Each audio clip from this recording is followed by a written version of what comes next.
नमस्कार। आप सुन रहे हैं कहानी गोल्ड, साहित्य के खजाने से कुछ अनमोल कहानियाँ। दोस्तों, अगर आपको मेरे द्वारा सुनाई गई कहानियाँ पसंद आती हैं तो वीडियो को लाइक और अगर आप चैनल पे नए हैं तो सब्सक्राइब करना ना भूलें। तो आइए सुनते हैं मालती जोशी जी की लिखी कहानी महाशून्य। मिसेस सक्सेना के भव्य ड्राइंग रूम में प्रवेश करते ही लगा जैसे हम कश्मीर में आ गए हों। बाहर इतनी चिलचिलाती धूप थी कि गाड़ी एकदम भट्ठी की तरह तप रही थी। जब तक एसी अपना काम करता हम लोग पहुंच ही चुके थे। अपने गद्देदार सोफे में धंसकर मिसेस सक्सेना ने आवाज दी, पार्वती पानी लाना। पानी की सचमुच जरूरत थी। प्यास के कारण गला चटक रहा था। जैसे ही ट्रे सामने आई मैंने अधीरता से ग्लास उठा लिया।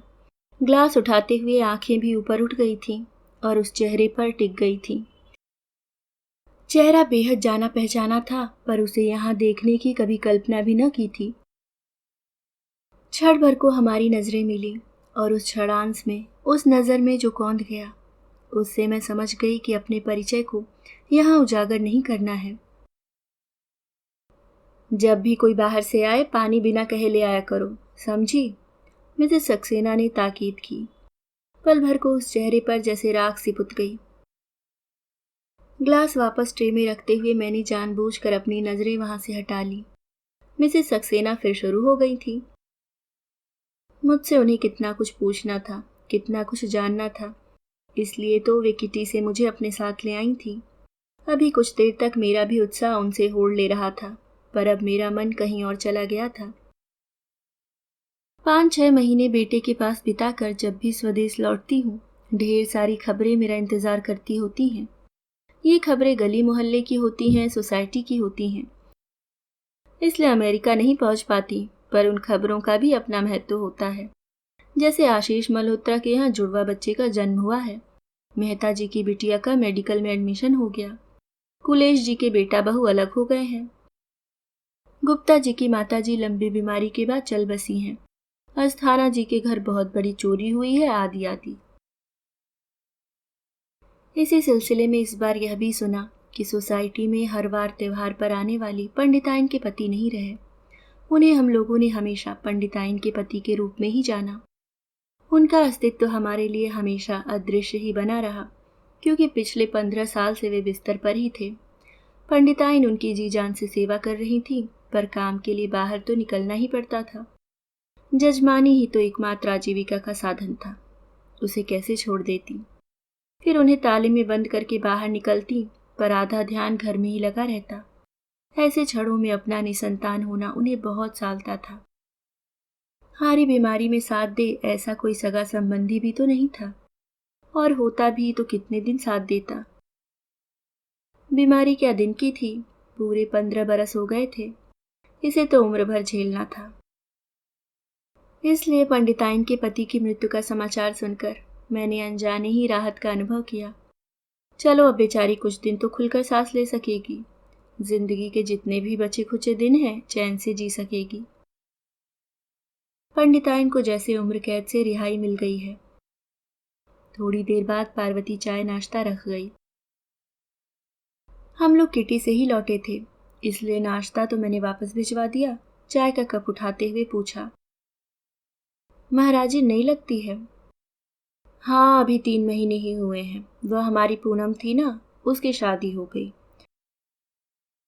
फिर 2-3 लोगों को ट्राई किया, पर मामला जमा नहीं। कुछ तो बहुत सुस्त थी, कुछ जरूरत से ज्यादा स्मार्ट निकली। फिर चौकीदार इसे ले आया। बूढ़ी है पर काम संभाल लेती है। खास तो खाने का ही है, ढंग का बना लेती है।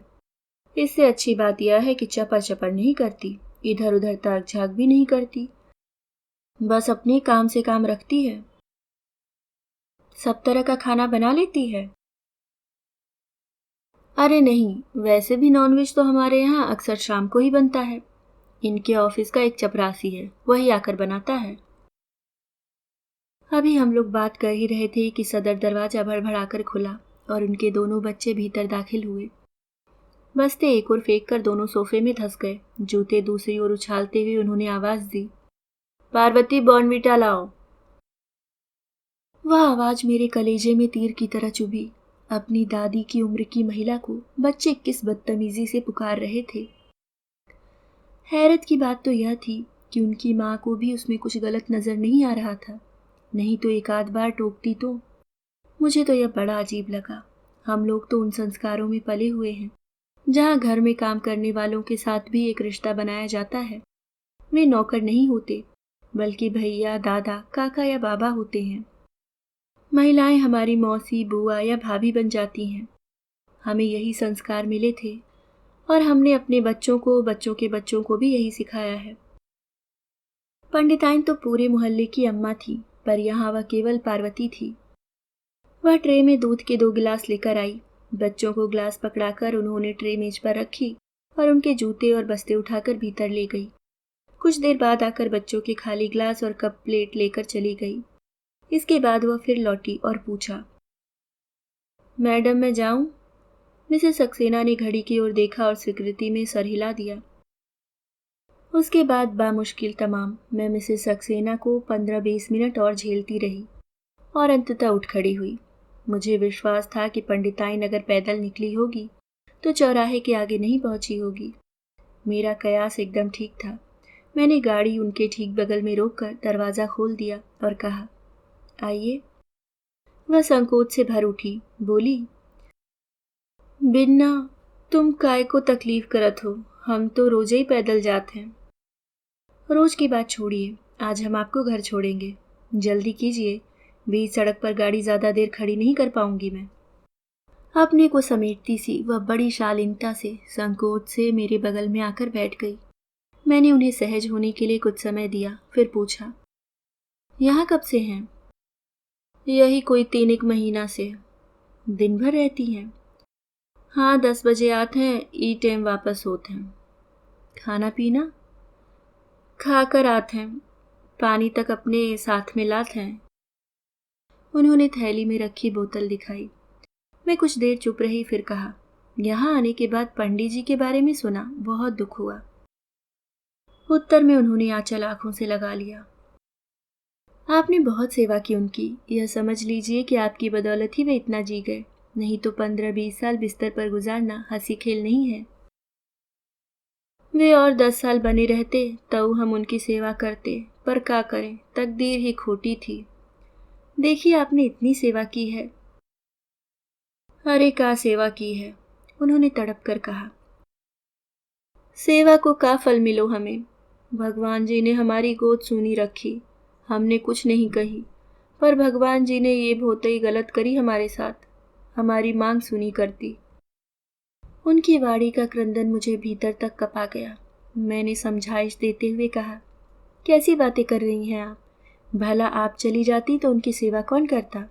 उन्हें ऐसी हालत में छोड़कर चैन से मर भी नहीं पाती आप, समझी? आप तो ईश्वर को धन्यवाद दीजिए कि उनके कष्टों का आपके रहते अंत हो गया। आप भी आखिर कितने दिन सेवा करती? आपकी भी तो उम्र हो चली है। उन्होंने उसास भरकर कहा, वे कैसे होते बिन्ना, पर वे हते तो हमाओ सुहाग हती, इज्जत हती। कोऊ के जूठे बर्तन उठावे की जरूरत तो न थी। मैं इतनी देर से यही सोच रही थी कि आपने ये नौकरी क्यों पकड़ ली। 2 जून कछु पेट में डालवे को तो चाहिए ना। इससे पहले तो आप 2 जनों का पेट भरती थी, पंडित जी का दवा दारू अलग, अब अकेले का भी गुजारा नहीं होता। उन्होंने फिर उसास भरी।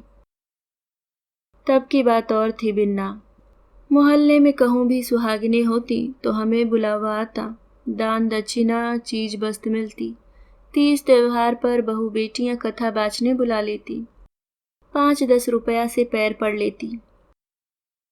कहूँ सुहागन की पाठ श्राद्ध होती तो हमें न्योता मिलतो, साड़ी गाड़ी चीज बस्त दान दक्षिणा सीधा सबई मिलत हतो। अब का धरो है? मावस पूनों पे पंडित जी के नाम से सीधा आवत हतो, सो भी बंद हो गओ। मैं हैरान रह गई। उस अपाहिज बीमार आदमी का अस्तित्व इस औरत के लिए कितना बड़ा संबंध था, मानसिक भी और आर्थिक भी। उस एक व्यक्ति के अवसान के साथ इसका अपना वजूद भी एक शून्य में तब्दील हो गया है।